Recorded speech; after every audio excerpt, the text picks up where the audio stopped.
Good morning po, good morning. Good morning po sa ating lahat. Magluluto po ako ng gulay na laswa sa Bisaya, utan, Bisaya.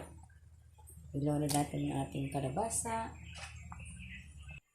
Ilunod na natin ang ating hipon.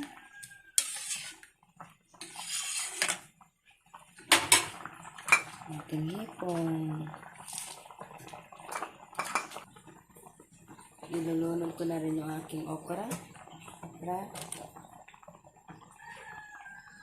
Huwag na po natin kailangan takpan para hindi po siya mangitim.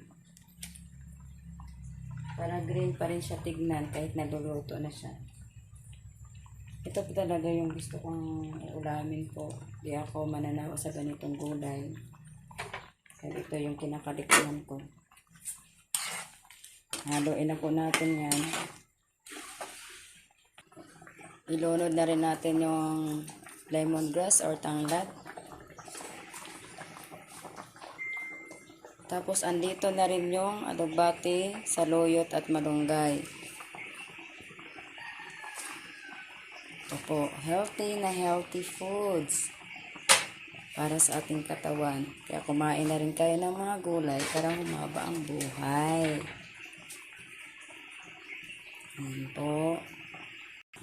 Ayan, luto na po yung aking laswa or utan sa Bisaya. May hipon, may okra, at mais na puti. Tapos may alugbati, saluyot, tanglad, of course, malunggay, at yung kamatis at sibuyas.